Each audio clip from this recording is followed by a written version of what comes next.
So first and foremost, how should we think about money? In absolute or relative terms? Don't all speak at once. We should think about it in absolute terms. Absolutely, right? So so let's say I'm buying a pen. And I'm at the cash register. I'm buying it. This is a very nice pen. It's $25. And this cashier person is very nice and maybe not as loyal to their company as they should be, because they take me aside and they say, you know, you look really nice. I just wanted to let you know that this exact same pen is selling down the street, probably 5 to 10 minutes away, for $7 less. Just, your decision, what you want to do here. What do I do? Oh, $7, 25, yeah, I'm going to go get that other pen. I'm not an idiot, right? I'm going to go and save money. I'm frugal. I make good decisions. I'm going to go and get that other pen. What happens when we change this scenario a little bit, and instead of a pen, it's now a $450 suit? And the cashier says, you know what? Same scenario, right? You look like a nice person. I just wanted to let you know the same exact suit is selling down the street for $7 less, in case you wanted to go get it there. This sounds ridiculous, right? Even the story sounds ridiculous. If what cashier would ever say that? It's like the idea of going somewhere else for a $450 suit that just happens to be $7 less and spending 5 to 10 minutes to get there does not seem worth it. And yet, as you just said, we should care about the absolute value of those $7. What can I buy with those $7, right?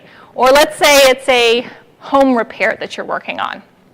Right, you're doing all kinds of renovations to your home, your contractor's selling you on this, on that, and you are looking at kitchen. You're looking at redesigning your kitchen. And you end up picking this beautiful granite countertop. You're really excited about it. He kind of showed you the different options. And it's only $5,000 more. Okay, great. It's already tens of thousands of dollars on the home repair anyway, right?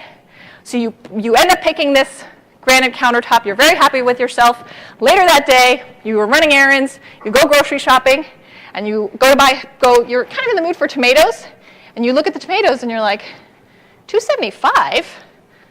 Last week they were only $1.50. This doesn't make any sense. I'm not going to buy them. They're not on sale, right?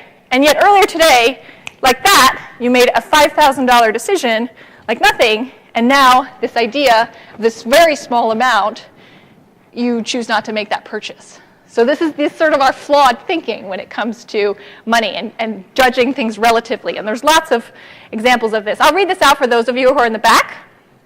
You're fired. Not really. But now this 2% raise won't seem so bad. This job is all about managing expectations. Let me tell you another example of this. This is a study that Dan Ariely did with The Economist.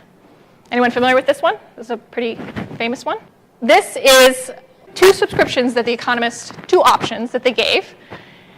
The first one is listed at $59. So this is just for the online version of The Economist. And the second one is for the print and web subscription at $125. Now, when you ask people, you have these two choices, which would you sign up for? People pick the cheaper option, theeconomist.com. Yeah, I'll just read my articles online. That's okay. I don't need the print version. That's fine, right?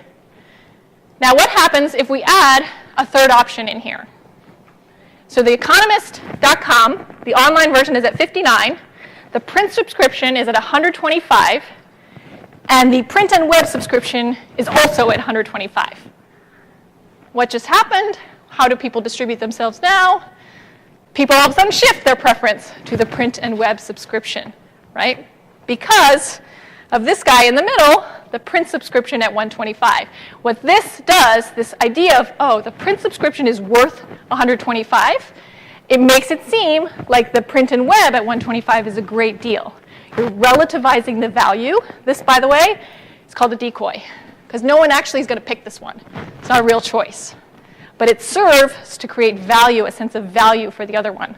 So think about this in the context of your products. Do you have a way of really knowing that people understand value relatively? Do you have a way to help them understand the value of your products? What do you think the most popular drink size is at a fast food place? Yes, in the back. Medium. And so why would medium be the most popular? Because it's not too big, not too small, right? It just seems like the logical choice, right? So that's exactly right. The thing is, if we look at the actual sizes, and we go to the restaurants and we see what are the sizes, they're different. Burger King's 20 ounce is a small, whereas McDonald's, it's about 20 ounces, is a medium. There's this disconnect. So again, if we're acting rationally, you should be 20 ounces worth of thirsty, or 30 ounces worth of thirsty, or however much worth of thirsty you are, right? Whether it's labeled a medium or a small is completely irrelevant. And yet we tend to choose the middle option. It's called the compromise effect.